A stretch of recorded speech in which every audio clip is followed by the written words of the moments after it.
मनोरंजन और नाच गाना इंसानों की शुरुआती फितरत में से शामिल रहा है।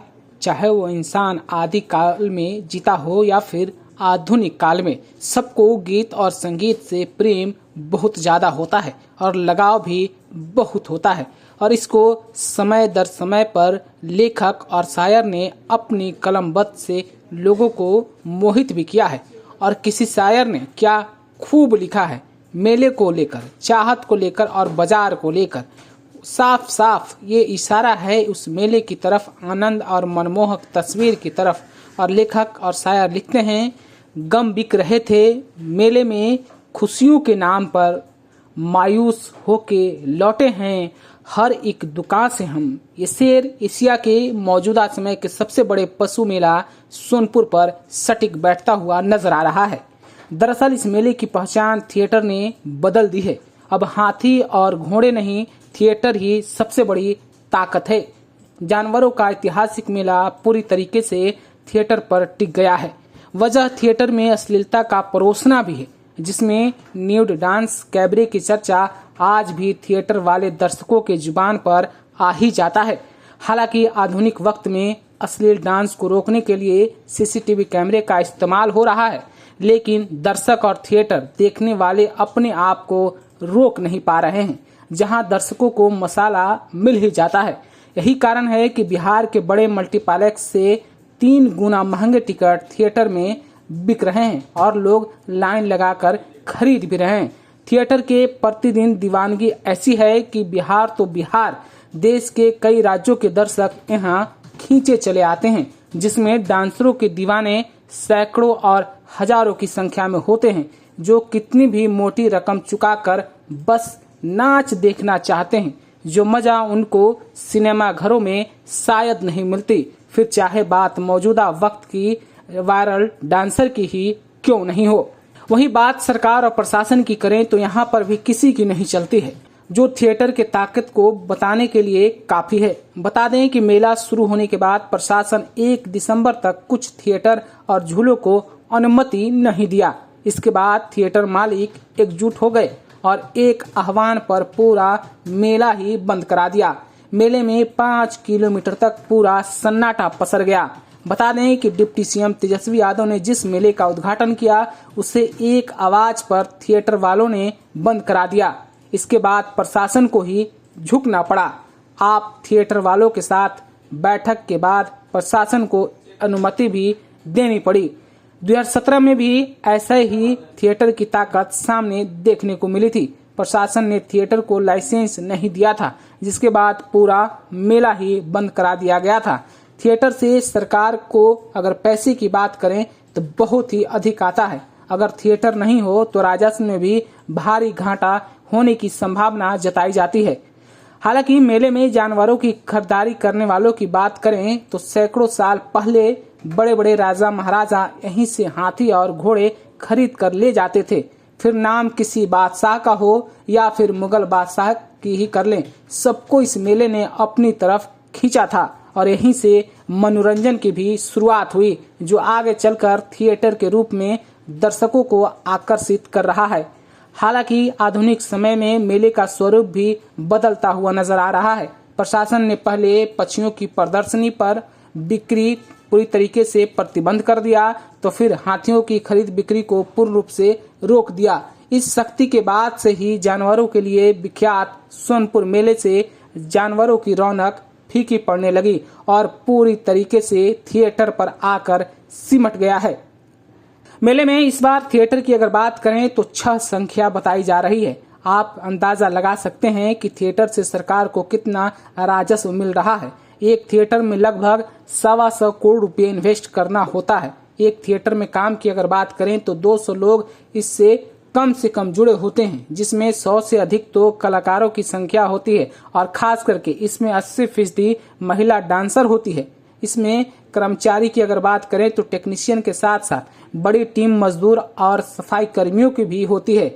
एक दिन में खर्च की अगर बात कर लें तो 4 लाख तक आता है। वहीं शो एक ही चलता है, जिसमें 6 से 700 लोगों को बैठाने की क्षमता भी होती है।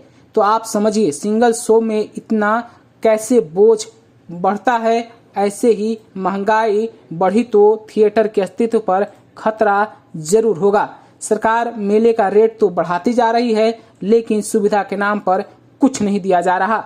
सोनपुर मेले में 6 थिएटर के टिकट की रेट की अगर बात करें तो टिकट 4 कैटेगरी में है, जिसमें सबसे सस्ता टिकट 200 रुपये तो सबसे महंगा टिकट का दाम 1200 रुपये है, जो किसी भी बड़े मल्टीप्लेक्स सिनेमा घरों से बहुत ज्यादा है। वहीं अगर डांस की बात करें तो भोजपुरी हिंदी गानों पर चलता रहता है, जो रात 9 बजे से शुरू होकर सुबह 4 बजे तक चलता है। पर अब सवाल यह उठता है कि डांस देखने के लिए कोई इतना खर्च क्यों कर रहा है। इसका सीधा जवाब किसी के पास नहीं, ना तो आयोजक ना ही दर्शक। लेकिन जिन लोगों ने थिएटर देखा है वो कहते हैं कि जैसे जैसे रात होती है वैसे वैसे इसकी रंगीनियत बढ़ती जाती है। डांसर के कपड़े कम होते जाते हैं और अश्लील इशारे बढ़ते जाते हैं। तो बताते चलें कि 25 नवंबर को मेले का उद्घाटन डिप्टी सीएम तेजस्वी यादव ने किया था, लेकिन थिएटर शुरू नहीं होने से 7 दिनों तक थिएटर को चलाने की अनुमति नहीं मिली, जिसके बाद पूरा खामियाजा इस मेले के सेक्टर को उठाना पड़ा, चाहे वो व्यापारी हों या फिर दूसरे कारोबारी।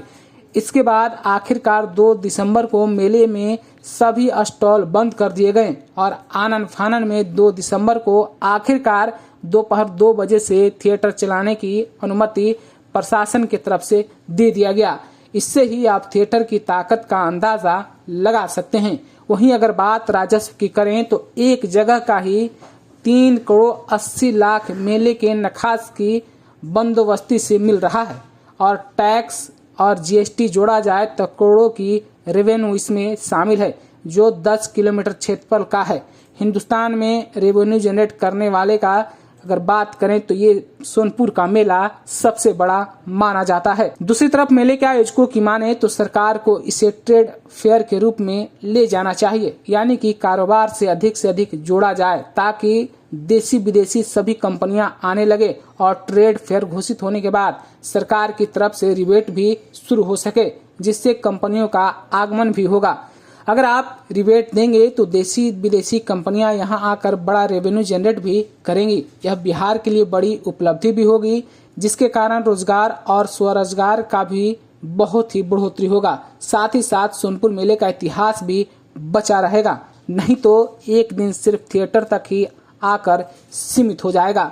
अगर बात इतिहास की करें तो मौर्य काल से धार्मिक और ऐतिहासिक महत्व वाले इस मेले की पहचान जानवरों को लेकर तो रही है, लेकिन 10 किलोमीटर के क्षेत्रफल में लगने वाला मेला अब महज 5 किलोमीटर में ही प्रभावी रहता है, जिसका रकबा साल दर साल कम होता जा रहा है, जिससे हरिहर क्षेत्र और छत्र मेला जो कार्तिक पूर्णिमा के स्नान के साथ शुरू होने वाले का अस्तित्व धीरे धीरे जरूर खत्म होने लगा है, या कहें कि सवाल तो खड़ा हो ही रहा है। हालांकि धार्मिक महत्व की बात करें तो भगवान के 2 भक्त हाथी और मगरमच्छ में युद्ध छिड़ गया था, जिसमें गज को बचाव के लिए भगवान विष्णु की प्रार्थना करनी पड़ी। इसके बाद भगवान विष्णु ने सुदर्शन चक्र चलाकर युद्ध को खत्म कराया और युद्ध 2 जानवरों के बीच में हुआ था।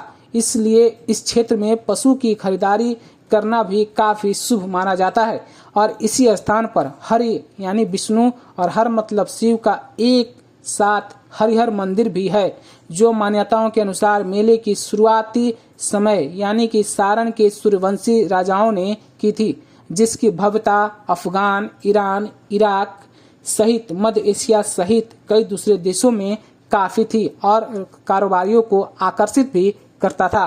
तो मेला सोनपुर जो एशिया फेम है जानवरों के लिए, उस पे ये आपको कैसी लगी ये पैकेज, ये स्टोरी? आप अपनी राय खास करके जानवरों के अस्तित्व के बारे में, कारोबारी और फिर थिएटर के बारे में क्या सोचते हैं, जरूर कमेंट हमें पहुंचाइए। तब तक के लिए आप बने रहिए लाइव बिहार के साथ। आपका शुक्रिया।